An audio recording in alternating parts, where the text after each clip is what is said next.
మంచి మెజారిటీ ఏదైతే ఇచ్చారో, గెలుపు ఏదైతే ఇచ్చారో దాన్ని బాధ్యతగా తీసుకొని మరి పనిచేస్తామని ఏదైతే మనం మాట చెప్పడం జరిగిందో దాని ప్రకారంగానే మరి ఈరోజు 5 సంతకాలు కూడా చేయడం జరిగిందని చెప్పి మీ ద్వారా అందరికి కూడా తెలియజేసుకుంటున్నాం. Thank you.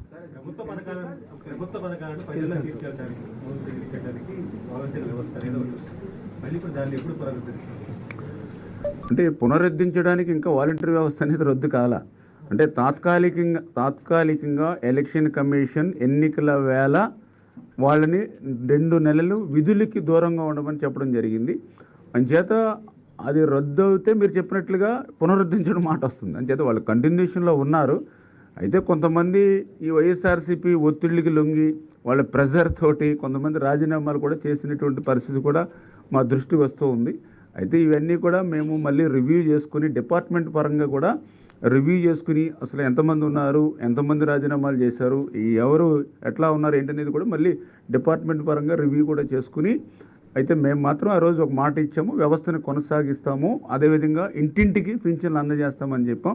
అంచేత దాని ప్రకారంగానే మళ్ళీ మేము రివ్యూ చేసుకుని ఎక్కడైనా అటువంటి రాజీనామాలు చేసిన కానీ ఇతరత్ర ఏవైతే ఉన్నాయో దాన్ని ఎట్లా ఫుల్ఫిల్ చేయాలి, ఎట్లా దీన్ని ఇంకా బలంగా అంటే ఎందుకంటే ఏదో ఆ రోజు వైఎస్ఆర్సీపీ ఏంటంటే తన సొంతంగా ఉపయోగించుకున్నాడు, ఏదో జగన్న సైన్యం అట్లా కాదు. ఎందుకంటే ఒక వ్యవస్థ ఏర్పడిన అది ప్రభుత్వానికి సంబంధించింది. ఆ రోజు 5,000 రూపాయలు జీతం తీసుకుంటూ ఉన్నారని అంటే అది మన అందరం కూడా మరి పనుల ద్వారా కట్టినటువంటిది. ఇప్పుడు ఎన్టీ రామారావు గారు మండల వ్యవస్థను తీసుకొచ్చాడు. అంచేత మండల వ్యవస్థ ఎన్టీ రామారావు గారు తీసుకొచ్చారు కాబట్టి మండలంలో ఉన్నటువంటి అధికారులందరూ కూడా తెలుగుదేశం పార్టీకే పనిచేయాలి ఫ్యూచర్లో కూడా అనేటువంటి తప్పు. అలాగే డోక్రా సంఘాలు చంద్రబాబు నాయుడు గారు తీసుకొచ్చారు. అంచేత డోక్రా సంఘాలంతా చంద్రబాబు నాయుడు గారు అంటే ఆ రకంగా ఓకే ఆయన వాలంటీర్ తీసుకొచ్చారు, కానీ అది ప్రభుత్వానికి ప్రజలకు పనిచేసేటువంటి విధంగా మలచాలి తప్ప పార్టీకి మలిచేటువంటి విధానంలో ఒక రకంగా చెప్పాలంటే ఆయన నమ్ముకుని పాపం ఇవాళ వాలంటీర్స్ కూడా దెబ్బతిన్నారు. ఎందుకంటే 5 సంవత్సరాలు చాలీని జీతం 5,000 రూపాయలు ఇచ్చి ఈరోజు ఆఖరిని వాళ్ళని ఇంకా స్ట్రెంగ్తన్ చేయవలసింది పోయి మీరు రాజీనామా చేయండి అని వాళ్ళు రోడ్డును పడేసాడని అంటే నమ్ముకున్న వాడిని కూడా ఏ రకంగా నట్టేట ముంచుతాడో అది కూడా ఒక ఉదాహరణ జగన్మోహన్ రెడ్డి.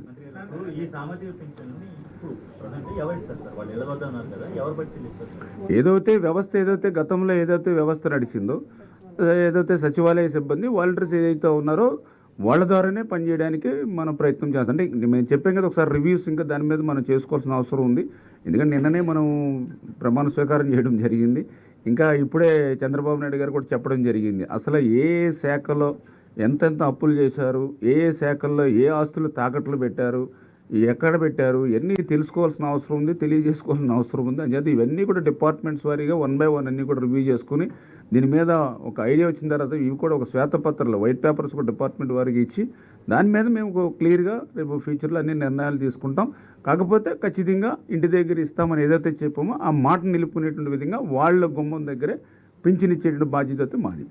కూటమికి విజయవంతంలో కీలకమైనటువంటి హామీలు ఉచిత గ్యాస్ సిలిండర్లు ఇచ్చిన మహిళలకు బస్సు తర్వాత నిరుద్యోగ వృత్తి లాంటివి వీటన్నిటి కూడా ఒక టాస్క్ ఏదైనా ఎప్పట్లోగా మీరు ఇచ్చినటువంటి హామీలు కీలకమైన హామీలు ఎప్పట్లోగా పూర్తి చేయాలి. ఖచ్చితంగా ఇప్పుడు మనకి ఒక రోడ్ మ్యాప్ 5 years మనం అందులో మొట్టమొదటిసారిగా 1 by 1 ఎందుకంటే ఈవేళ మీరు చూసారు ఇంకా పెన్షన్లు పెంపు అని అంటే అది రేపు జూలై 1 నుంచి అంటే అన్నమాట వరకు నిలబెట్టడం అంటే అది సామాన్యమైన విషయం కాదు.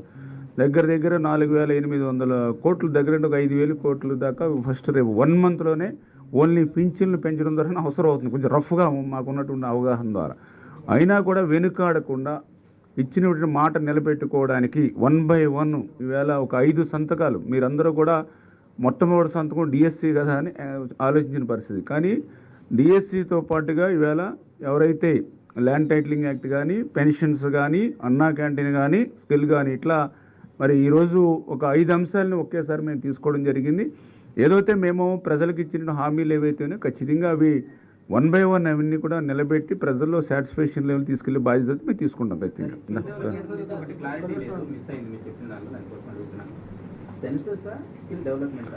స్కిల్ సెన్సెస్ అంటే జనరల్గా స్కిల్ డెవలప్మెంట్ అనేది మనకు జనరల్గా ఇప్పుడు ఉంటుంది. సార్ ఏంటంటే స్కిల్ సెన్సెస్ అంటే మనము ఎవరు ఏం చదువుకున్నారు, వాళ్ళకి ఏమి ఇంట్రెస్ట్ ఉంది, ఇవి కూడా మనం ఒక సర్వే రూపంలో చేసుకెళ్ళి వాళ్ళ ఇంట్రెస్ట్ ఏదైతే ఉందో ఆ ఇంట్రెస్ట్కి అనుగుణంగా వాళ్ళు అందులో ట్రైన్ చేస్తే వాళ్ళు ఈజీగా వాళ్ళు లైఫ్లో సెటిల్ అయ్యేటువంటి అవకాశం ఉంటుందనేది ఒక కొత్త ఆలోచన చంద్రబాబు నాయుడు గారిది. ఆయన కూడా చెప్పారు, దీన్ని కూడా ఇంకా బాగా ఇంప్లిమెంట్ చేసి, అంటే మీరు చెప్పినట్లుగానే జనరల్గా అందరూ కూడా స్కిల్ డెవలప్మెంట్, ఇప్పుడు నేను చెప్పినట్టుగానే జనరల్గా, కానీ ఈ స్కిల్ సెన్సెస్ అనేది కొంచెం డిఫరెంట్గా ఉందనేది కూడా అందరూ చెప్పారు. కానీ ఆయన మోడల్ అంతా కూడా చెప్పిన తర్వాత ఎస్ ఇది కరెక్ట్, ఇట్లా మనం అంటే ఆ విద్యార్థి కానీ యువత కానీ వాళ్ళకి ఏదైతే ఇంట్రెస్ట్ ఉందో, ఏ అవకాశాలకు అతనికి దగ్గరగా ఉంటాయని అతను భావిస్తున్నాడో దాని మీద మనం ట్రైన్ చేసుకుని అతనికి హెల్ప్ చేస్తే ఆటోమేటిక్గా అతను చాలా తక్కువ టైంలో అతను సెటిల్ అవుతాడు అనేది ఆలోచన. దాని ప్రకారం అంటే దాన్ని కూడా ఇంకా మెరుగైనటువంటి విధానాలతో ఇంకా ముందుకు తీసుకెళ్లాల్సిన అవసరం అయితే ఉంది. దానిలోనే కొంచెం